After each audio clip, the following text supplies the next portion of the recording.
함께 읽겠습니다. 만일 너희가 너희의 하나님 여호와께서 너희에게 명령하신 언약을 범하고 가서 다른 신들을 섬겨 그들에게 절하면 여호와의 진노가 너희에게 미치리니 너희에게 주신 아름다운 땅에서 너희가 속히 멸망하리라 하니라. 아멘. 여호수아 23장 12절부터 16절까지 본문입니다. 모든 선한 말씀이 다 너희에게 응했다. 모든 선한 말씀이 다 너희에게 응했다 라는 말씀의 제목입니다.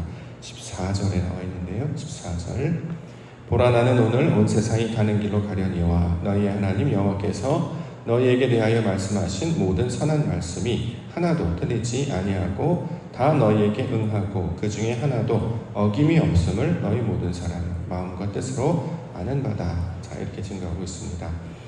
여호수아 구원이라는 뜻을 가지고 있죠. 이스라엘 백성들에게 하나님이 어떤 분이신지를 알게 하시려고 그들의 역사 속에서 참여하셔서 그들을 인도해 내시고 가나안 땅으로 들어가게 하셔 그 땅을 차지하게 하는 모든 과정, 그 가운데 가나안 7 족속을 물리치시며 전쟁에 승리하게 하셔서 하나님의 역사가 어떤 것인지를 보게 해주셨습니다. 자, 이 모든 과정을 통해서 하나님께서 이루고자 하는 그 목적은 딱 하나, 하나님이 어떤 분이신지를 알게 하시는 것이죠. 자, 하나님께서는 이처럼 자신을 나타내시려고 오늘도 늘 동일하게 역사하시고 늘 우리와 함께 해 주십니다. 세상에서 하나님께서 자신을 나타내는 방식을 신학적 용어로 크게 한 2가지 정도로 설명할 수 있는데요. 하나는 일반 계시, 또 다른 것은 특별 계시. 그러니까 계시라고 하는 말이 이제 나타내다, 드러내다 라는 뜻을 가지고 있기 때문에 일반적인 계시와 특별한 계시 2가지로 보통 이제 구분을 할 수 있습니다. 먼저 일반 계시를 좀 살펴보면 일반 계시는 뭐냐면 자연이나 사물을 통해서 하나님을 나타내는 방식입니다. 예를 들어서 이 세상이 바로 일반 계시에 해당이 되겠죠. 세상을 보면 하나님께서 이런 분이시구나, 이런 존재시구나 라는 것을 알 수 있게 됩니다. 로마서 1장 20절에 보면 창세로부터 그의 보이지 아니하는 것들 곧 그의 영원하신 능력과 신성이 그가 만드신 만물에 분명히 보여 알려졌나니 그러므로 그들이 핑계하지 못할지니라. 하나님이 만드신 만물에 보여 알게 된다. 산이나 바다나 강이나 우주나 별이나 이런 걸 보면 하나님께서 이런 것들을 만드시고 지으셨구나. 또 그 가운데 성질들이 녹아져 있기 때문에 그런 걸 보면서 알 수 있게 된다라는 거죠. 자, 그래서 이것을 보통은 이제 일반 계시, 누구라도 경험하고 누구라도 알 수 있는 것. 자, 이것을 일반 계시라고 합니다. 또 다른 방식이 하나 있는데요. 그 또 다른 방식이 바로 이제 특별 계시라고 하는 내용입니다.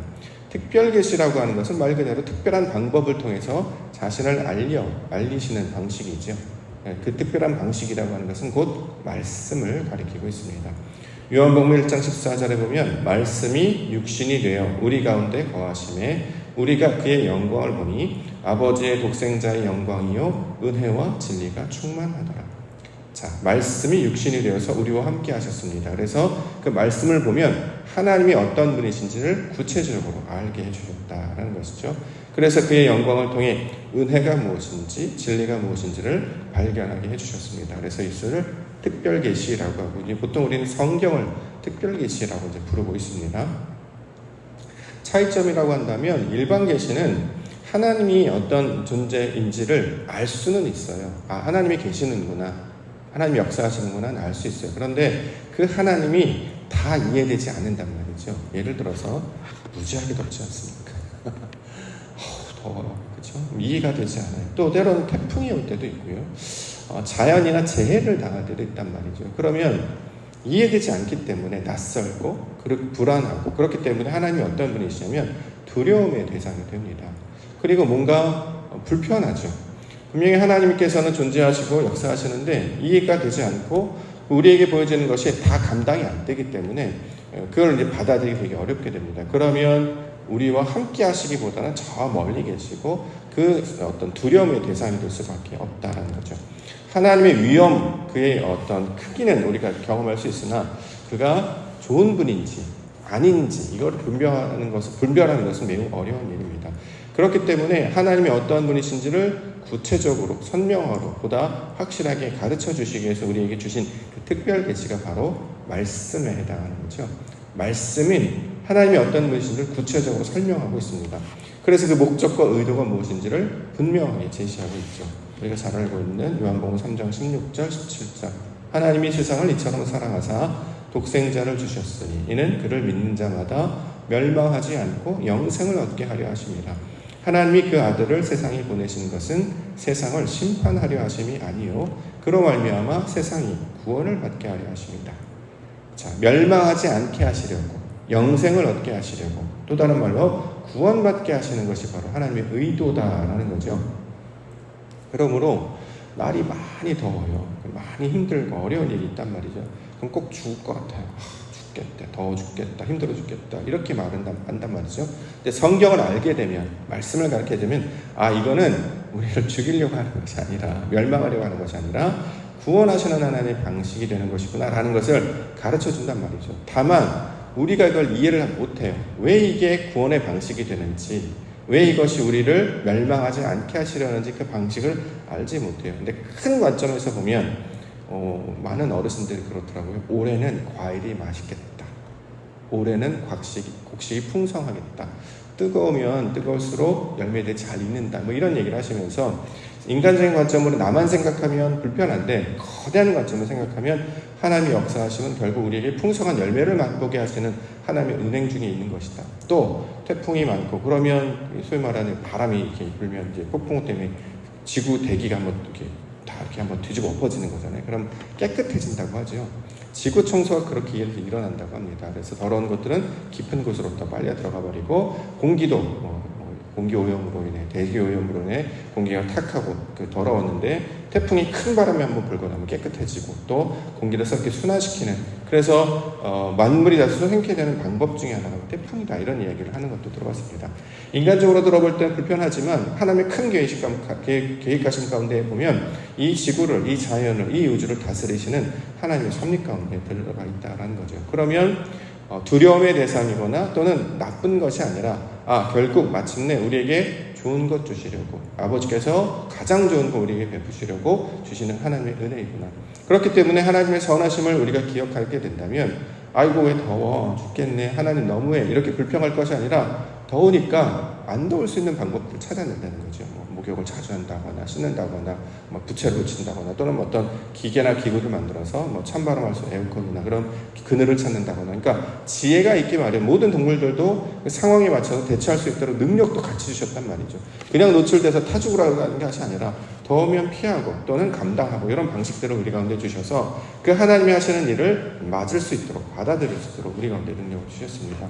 자, 그러므로 특별 계시라고 하는 것은 하나님의 뜻이 무엇인지를 보다 선명하고 구체적으로 알 수 있게 하는 방식이 되는 것이기 때문에 이것을 통해 하나님이 얼마나 좋으신 분이신지 선하신 분이신지를 깨달을 수 있는 방편이 된다라는 거죠. 자, 지금 이스라엘 백성들을 쭉 인도해 내시면서 선한 말씀이 응답되었다라고 이야기를 하시면서 하나님이 하시는 그 선하신 뜻이 우리 가운데 하나씩 이루어지게 하시는 것은 그 하나님의 뜻을 이루시고 마침내 우리를 온전케 하시는 하나님의 뜻이 담겨져 있습니다. 그러므로 우리가 깨달아야 되는 것은 역사와 인생과 모든 과정을 통해서 깨닫고 찾고 발견해야 되는 것은 그 하나님이 왜 선하신지, 하나님이 왜 우리에게 인자가 많으시고 은혜가 풍성하신지를 계속해서 발견해내는 과정으로 우리가 삼아야 할 것입니다. 이게 사실은 신앙생활의 모든 과정이죠. 남들은 좋게 해석하지 않아요. 늘 원망, 불평, 나쁘게 해석합니다. 근데 믿음에 있는 사람들은 이것을 나쁘게 해석하지 않고 좋게 해석한단 말이죠. 하나님의 뜻이 있을 거야. 아버지께서 이것을 통해 무언가 우리를 가르치실 거야. 자, 이렇게 이야기한다라는 것입니다. 이것을 역사로, 인물로, 사건으로 우리에게 보여주시고 이걸 성경의 계시를 통해서 담아서 우리 가운데 보여주셨습니다. 그러므로 여호수아의 내용을 쭉 읽게 되면 결국에 우리 하나님 선하신 일을 하시기 위하여 이런 일들을 주시는구나. 그러면 우리에게 뭐가 달라져야 되냐면 세상을 읽어내는 방식이 달라지게 된다는 거죠. 하나님의 뜻이 있구나. 하나님의 선하신 계획이 있구나. 내가 이걸 어떻게 대처해야 되지? 이것을 어떻게 받아야 되지? 나의 어떤 생각과 지경이 넓어지도록 간구해야 되는 거구나. 라는 것을 이제 사건을 통해서 경험할 수 있게 되는 것입니다. 어저께 오후에 예배 마치고 나서 성경 공부 모임이 있었어요. 1층에서도 있었습니다만 본당에서도 우리 찬양단 지금 성경 공부를 이렇게 말씀 공부, 이렇게 책을 함께 읽으면서 신앙서적을 읽으면서 이제 토론하는 그 모임이 생겨가지고 어제는 이제 거기에 참석을 했는데요. 어저께 이제 주제가 이제 선악과 때문에 아주 열띤 토론이 벌어졌습니다. 하나님께서 선악과를 왜 만드셨는가? 왜 타락하게 하셨는가? 아담이 잘못했는가? 하와가 잘못했는가? 뱀이 문제다. 뭐 이런 이야기 하면서. 그래서 이걸 이제 쭉 이야기를 듣고 제가 이제 드렸던 권면의 말씀은 이렇게 무엇이 문제다라는 것으로 초점하게 되면 결국엔 문제가 뭐냐면 그러면 하나님이 불의하신 분이 되죠. 뱀이 잘못했다. 그럼 뱀도 하나님 창조하셨잖아요.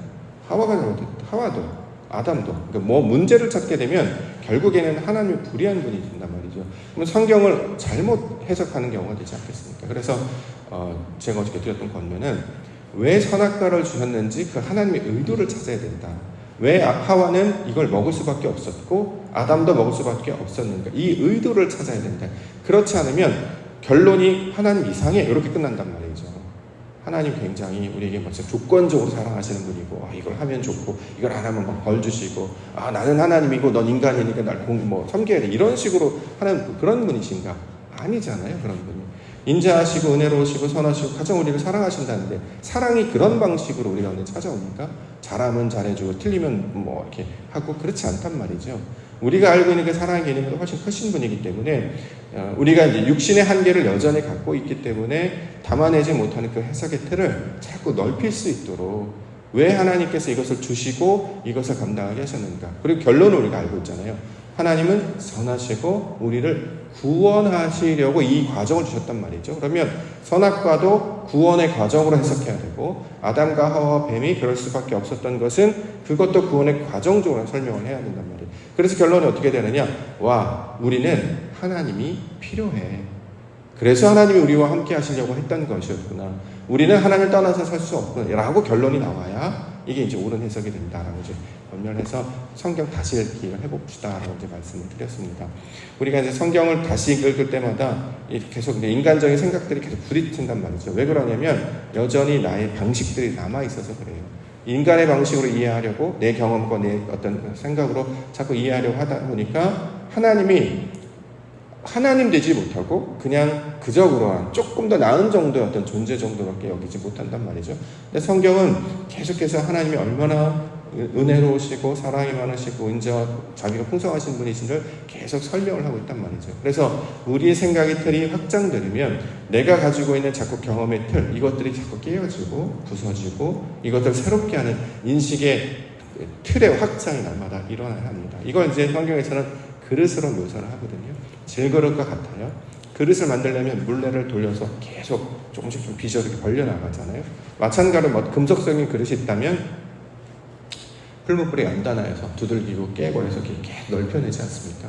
우리의 생각이 언제 이게 확장이 되냐면 사실은 시험을 만날 때, 고통을 당할 때, 어려움을 당할 때 왜 그러한가를 그때 생각해요. 힘들지 않으면 왜 그런가 생각하지 않고 그냥 누리면 되거든요. 아무 생각이 없이 그냥 좋은 것보다 배부르네 등 따숩네 이렇게 지내는데 힘들면 왜 이러지 자꾸 생각을 하게 된단 말이죠. 그때 우리를 뭘 찾아야 되느냐? 하나님을 찾고 구해야 된다라는 것입니다. 그러면 이 일을 통해서 인식의 자극 또 생각의 자극을 받게 되고 지금 현재 있는 그릇으로는 이게 이해가 되지 않거든요. 그렇기 때문에 하나님 깨닫게 하여 주시옵소서. 왜 이 말씀에 응할 수밖에 없었는지를 알게 하여 주시옵소서라고 찾고 구하면 성령께서 우리의 마음을 도와주셔서 이 생각이 넓어지도록 그래서 하나님의 말씀을 받아주고 이렇게 살아가게 된다는 거죠. 이걸 세상 가운데 적용하면 닮지 못했던 사람을 닮게 돼요. 이해하지 못했던 의견들을 받아들이게 되고요. 그걸 확장한 마음으로 이걸 포용하게 된단 말이죠. 그래서 우리의 생각과 지경이 더 넓은 사람이 됩니다. 그래서 신앙이 깊어지면 깊어지고 현수가 오래될수록 어떤 사람이 되면 더 넓은 그릇, 더 큰 사람. 그래서 이전에는 이건 되고 이건 안 되고 맨날 그런 사람 특징이 뭐냐면 문제점을 자꾸 주목하기 때문이죠. 그러면 결론이 나쁜 쪽으로 해석이 되는데 우리는 그게 아니라 하나님의 의도와 뜻이 있고 이것을 통해 다 연단의 과정이고 이것을 통해 우리가 받아들이면 모든 것이 하나님께서 선을 이루시는 방식이기 때문에 우리가 받아들일 수 있는 것이다. 그래서 우리 먼저 된 자들로 이것을 경험케 하셔서 나와 같은 자가 그 작았던 자를 큰 자로 만들어 주셨습니다. 그래서 그 성경에서 말하는 큰 자는 놀랍게도 숨기는 자잖아요. 그리스도 예수와 같이 낮아지고 내 것을 부인하고 자기 십자가 지는 자가 큰 자다라고 자꾸 설명한단 말이죠. 그거는 우리가 가지고 있던 인식, 자꾸 내 스스로 위로 올라가려고 하는 것을 끊고 오히려 말씀을 붙잡고 내려오면 하나님께서 떠오르게 하시는 그 놀라운 방식을 우리 가운데 설명을 하고 있습니다. 자, 그러므로 말씀을 통해서 해석할 때 하나님의 선하심을 기억하고 말씀이 항상 우리 가운데 이루어지는구나. 그 이루어지는 결론을 통해서 우리의 생각과 틀을 확장시키셔서 하나님의 선하심을 삶 가운데 발견하게 하셨구나. 자, 이것을 우리로 깨닫게 하시고 이것을 배우게 하셨다라는 것이죠. 저와 여러분들을 그 목적으로 부르신 줄 믿습니다. 하나님의 선하심, 우리를 구원하심, 우리를 사랑하심, 그것을 기억하시며 세상 가운데 나아가는 것들을 우리의 방식, 사람의 방식대로 해석하지 않고 하나님의 뜻을 쫓아 나아갈 때 마침내 그것을 담아낼 수 있고 우리가 안을 수 있고 영접할 수 있는 큰 은혜와 복음의 경험을 하게 될 줄 믿습니다. 이렇게 말씀과 동행하시며 이번 한 주도 선하신 하나님을 발견하시며 그 은혜 가운데 살아가시는 우리 믿음의 성도님들 교회 되시기를 주님의 이름으로 축원합니다. 기도하겠습니다.